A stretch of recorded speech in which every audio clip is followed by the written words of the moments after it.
இந்த விஜய் சாரோட இந்த சீன் நடிச்சதுக்கு அப்புறம் நிறைய பேருக்கு ரொம்ப சந்தோஷம், ரொம்ப அழகா இருக்கு இந்த சீன் சொல்லி. நான் அதை பாக்குற விதம் வந்து நல்லா பண்ற தம்பி, நீ இதை இன்னும் நல்லா பண்ணுன்னு அவர் தட்டி கொடுக்கறதா தான் நான் பார்த்தேன். ஆனா ஒரு சிலர் என்ன சொல்ல ஆரம்பிச்சிட்டாங்கன்னா, இவர் வந்து அடுத்த தளபதியாக பாக்குறாரு,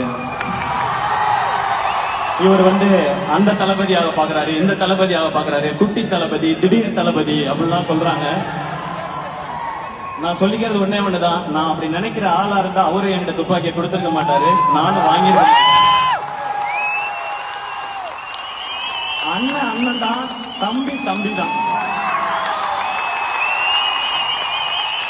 இந்த லெவல்லயே நான் இதை புரிஞ்சுட்டு இப்படிதான் இருக்கணும்னு நான் நினைக்கிறேன். இதை இந்த மேடையில தெளிவாக சொல்லிக்கிறேன். ஏன்னா எங்கெங்கயோ சொல்லி பார்த்தேன், அதை சிலர் விடுறதா இல்ல. இப்ப என்ன சொல்றாங்கன்னா, இவர் வந்து அவருடைய ரசிகர்களை பிடிக்கணும்னு நினைக்கிறார். அப்படிலாம் யார் ரசிகர்களே யாரும் பிடிச்சிட முடியாது ராஜா. ரசிகர்ன்றது ஒரு பவர், ஒரு பவர் அது. விஜய் சார் வந்து இன்னைக்கு நான் படம் லாஸ்ட் படம் நடிக்கிறேன், அடுத்து அரசியலுக்கு போறேன் போது பின்னாடியே அவரோட நின்று போறாங்க.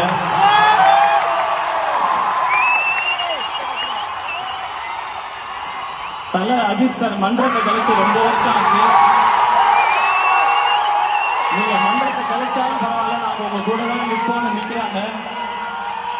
இந்த பக்கம் கமல் சார், அவர் மாதிரி பெர்ஃபார்ம் பண்ண இந்தியாவிலே ஆள் கிடையாது. அவர் வெற்றி தோல்வி இதெல்லாம் விட்டுட்டு உண்மையான கலைஞன், என்னோட கலைஞன், உலக நாயகன் கூட இன்னமும் நிக்கிறாங்க.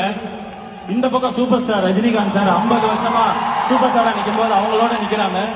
இந்த மாதிரிதான் அடுத்திருக்க Suriya sir, Vikram sir, Simbu sir, Dhanush sir, எல்லாருக்கும் ரசிகர்கள் இருக்கிறாங்க. அப்படி போய் அவங்க ரசிகர்களை நம்ம எடுத்துக்க முடியாது. நம்ம ரசிகர்களை சம்பாதிக்கணும். என்னோட ஸ்ட்ரென்த்துக்கு நான் ஏதோ ஒரு 13 வருஷம் போராடி விழுந்து எந்திரிச்சு கஷ்டப்பட்டு நான் கொஞ்சம் பேரை சம்பாதிச்சிருக்கேன் இங்க.